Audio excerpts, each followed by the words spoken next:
What is up, everybody? Welcome back to the Debbie Rao YouTube channel. We're going to have a quick Dynasty video today looking at Kyler Murray's Dynasty price. And we're going to be talking about his value in Superflex and in one quarterback leagues, what he's going for right now. And then how does he fit in this Arizona Cardinals offense? I think a lot of people thought that they maybe be moving on from him. Maybe that's not the case with how bad some of these other teams are going to be looking at. We're going to be looking at the 2024 draft order and who could maybe fall there for the Cardinals. So we're going to be diving in his Dynasty value in Superflex, one quarterback, actual real Dynasty trades out there that we've seen that I've outsourced as well on different social media platforms. So you can kind of see in real leagues, right? And in real Dynasty leagues out there with normal fantasy people, what he's going for, and just kind of talk about his upside. Can we kind of rely on him this season, or are we looking at a next season type build? So hit that like and subscribe button, and we'll dive into Kyler Murray's price on the other side.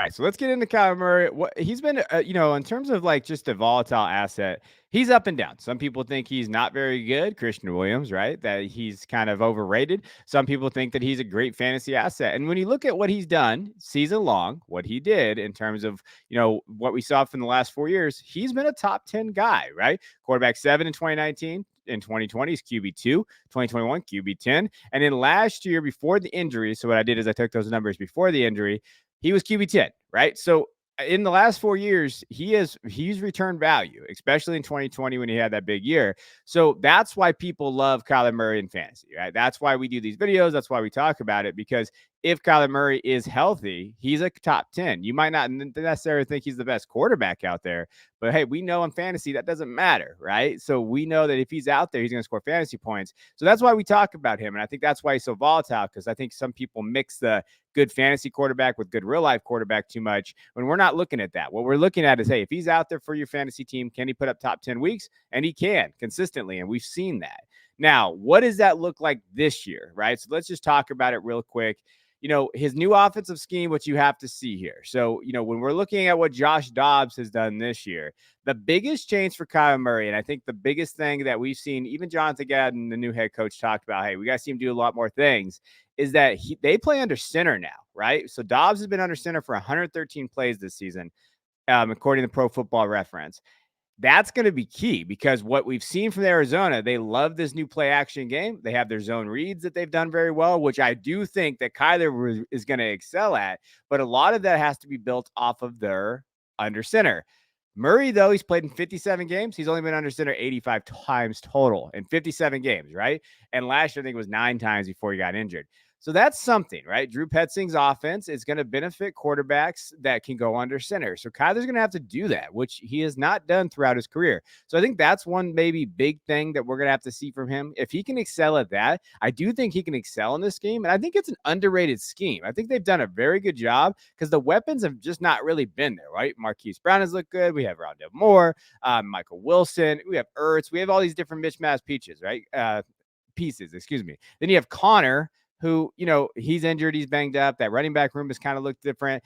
I've thought the Cardinals have played well this year. I think Jonathan Gannon took a lot of crap in the offseason, but I think they've had him in positions, and I think they've done a good job with the pieces around him. They knew what the rebuild was going to look like. So from that aspect, I don't necessarily know this year what it's going to look like, but I can see Kyler Murray coming in this year if they decide to play him, right? I think that's the biggest question, is like, where do they put him at? If they believe that he's coming back next year in terms of their starting quarterback, they're going to put him in there, because I think that they want to see what he's got in this offense, and they're comfortable with that contract. Dynasty outlook, when you're looking at what they have, if they can finish with a top 5 pick, they're going to be in the running for Marvin Harrison Jr., wide receiver, right? We don't necessarily think the quarterbacks are going to be there. I mean, maybe if Drake May is sitting there, if they're at 5 and they're going to take a shot at him, maybe they go after it. I have a hard time seeing him being there. But if they could pair Marvin Harrison Jr. or get one of these elite kind of wide receivers in there, remember, they have the 13th pick right now on Tankathon, but that could be, with Houston kind of being that top 20 pick in there. So maybe they get a top 22, top 20, a top 5, and they can kind of rebuild around that, right? Get some more offensive weapons. And I like him in Dynasty. If they keep him as a starting quarterback, you're looking at Kyler Murray, like, as you should just look at him as a top 10 guy. Now, what we're going to do right now is look at some trade value. Now, these trade values are all 12-team Superflex PPR, right? This is on the left over there, you'll see our ranking. So Keep Trade Cut, he's quarterback 14 right now. At Football Guys, he's quarterback 15. At here at TDR, he's quarterback 14. So Kyler Murray and Superflex for Dak Prescott. I like this deal because as a Dak guy, as someone who likes Dak, I think that I would definitely do this 100 times out of 100 for Kyler Murray. Like at this point, unless you're contending and you're comfortable having Dak as your QB2, which I don't know how comfortable you could be, getting Kyler Murray and maybe you have like that third quarterback you could just plug, that veteran guy, right, while you're waiting for Kyler to come back. I think this is a great deal. Kyler Murray for Zay Flowers and Mike Evans. I like this deal for Kyler Murray in a Superflex league, right? Mike Evans was kind of going for dead. Zay Flowers is a nice piece, but he's not a quarterback.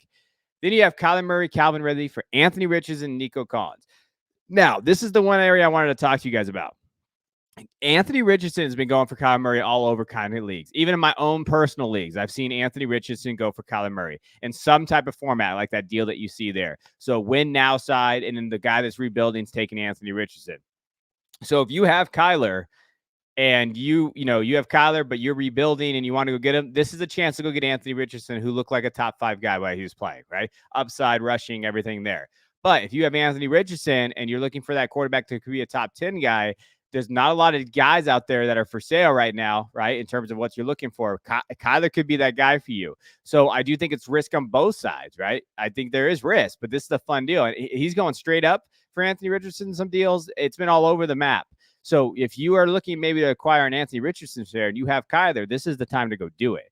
Another one, Kyler Murray for Bryce Young, Brian Robinson at 24-2. I still like Kyler Murray in that deal. I think he's a buy, right? Murray for Devonta Smith and Daniel Jones. Daniel Jones is like doesn't look like the piece that we thought he was, right? Devonta's fine, but I mean, he struggled a little bit this year, but Kyler still seems like a smash on that side. Kyler Murray in a first for Lamar Jackson. If I can get Kyler Murray in a first for Lamar, and I like Lamar, still that first, right? If we're coming back with Kyler being a top 10 guy, that's a smash on that side. And then Kyler in a first for Jared Goff and DeAndre Swift. I think this is a little closer because of what we've seen from Goff.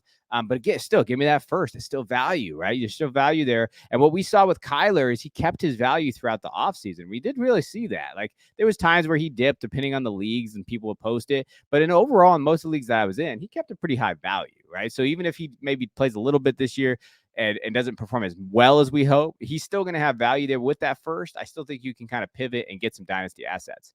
Now, here are some deals in one quarterback because I want to throw those up there. Murray, 2 seconds for Chubb. Again, this is Chubb injured. This isn't, these are recent deals. These are all deals that happened in the last 2 days. Kyler Murray for Jerry Jeudy. Kyler Murray for Rashad White. Kyler Murray in a third for Najee Harris and Russell Wilson.